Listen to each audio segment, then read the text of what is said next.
చచ్చిపోతావా 20 రూపాయలు ఆటో వాడికి ఇస్తే వాడు ఎలా బతుకుతున్నాడమ్మా? 6,000 రూపాయలు వాడు అద్దె కట్టాలి, తెలుసా మీకు? ఆటో వాడు అంటే నెలకి అద్దె కట్టాలండి.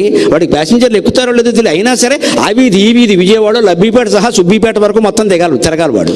ప్యాసింజర్ లేకపోయినా సరే ఆ వీధిలో ఉంటారేమో, ఈ వీధిలో ఉంటారేమో, ఆ సందులో ఉంటాయి. ఇన్ని తిరిగినందుకు పెట్రోల్ ఎంత అవుతుందో ఆలోచించండి.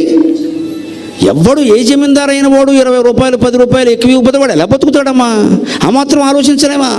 ఇవాళ విచిత్రమైన వార్త వచ్చింది పేపర్లో, చూడండి. కోర్టు తీర్పు ఇవ్వాల్సి వచ్చింది దానికి. ఒకటి కేసు ఎట్టట్టు ఏమిటి? ప్రజా ప్రయోజన వ్యాజ్యం. ప్రతిదానికి ఇది ఒకటి మొదలైంది. ఏమిటట? గ్యాస్ బండ పట్టుకొచ్చిన వాడు టిప్ అడుగుతున్నాడట.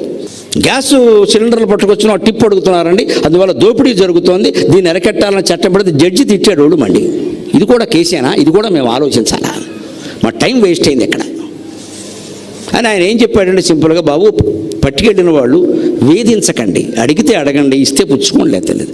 అలాగే పట్టుకొచ్చిన వాళ్ళు కాస్త ఆ బండ 3 అంతస్తులు మోసుకొస్తాడమ్మా, లిఫ్ట్ అయినా సరే కొంత మొయ్యాలి కదా, వాడి కష్టమేమిటో ఆలోచించండి. కాస్త దుమ్ము పట్టేసి ఉంటుంది, బూజు పట్టు ఉంటుంది. మన పాత బండ మోసుకెళ్ళాలి, కొత్త బండ తేవాలి. అక్కడ బిగించమంటాం వాడిని, వాడు బిగించి కూడా పెడతాడు, టెస్ట్ చేయమంటాం చేసి పెడతాడు. వాడికి 10 20 ఎక్కువిస్తే ఏమైందండి? మన ఐశ్వర్యం పోయిందా అక్కడ? దానికి లెక్కలు కట్టి కోర్టులో కేసెట్టే వరకు వెళ్ళాలా? దాంతోనే మొత్తం ఇంత చేస్తే 2 నెలలు వాడతాం మనం. ఆ బండ కనీసం నెల వాడతాం. నెలకు 20 రూపాయలు ఎక్కువ ఖర్చు పెట్టలేమా? అది దానం ఇయ్యలేమా? పాత పేపర్లు అమ్మేసే గ్యాంగ్ కూడా ఉన్నారండి. నమశివాయ నమశివాయ. అర్జెంటుగా ఈ వ్యాపారం ఆగిపోవాలమ్మా. పాత పేపర్లు దానం వేయండి అమ్మా. పాత పేపర్లు దానం వేయండి. దరిద్రం అమ్మకండి.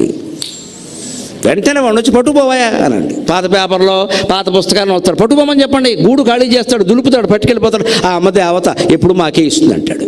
అబ్బాయి అక్కడ కూర్చుని చిల్లర కొట్టు చిట్టెమ్మలాగా సుబ్బమ్మలాగా మకం వేసేసి ఈ తాసు ఇలా పట్టుకుని సరిగ్గా తూచు, మోసాలు ఎక్కువ. ఇంత కథ నడిపితే నీకు వచ్చేది 10 రూపాయలమ్మా, అంతకంటే ఏం లేదు ఇక్కడ. దానికి అంత కథ నడపక్కల్లా. ఈ 25 రూపాయలతో నువ్వు నీ మొగుడు పెట్టే వ్యాపారం ఏం లేదు ఇక్కడ.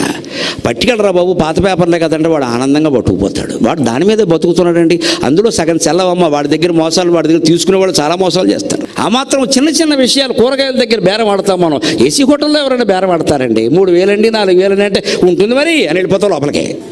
కూరగాయల దగ్గరికి వచ్చేసరికి మాత్రం ఇంత రేటా అంత రేటా చావమంటావా? వాళ్ళు సగం పుచ్చిపోతాయి, సంతలో సగం పుచ్చిపోతాయమ్మా. చూసి వెళ్ళండి.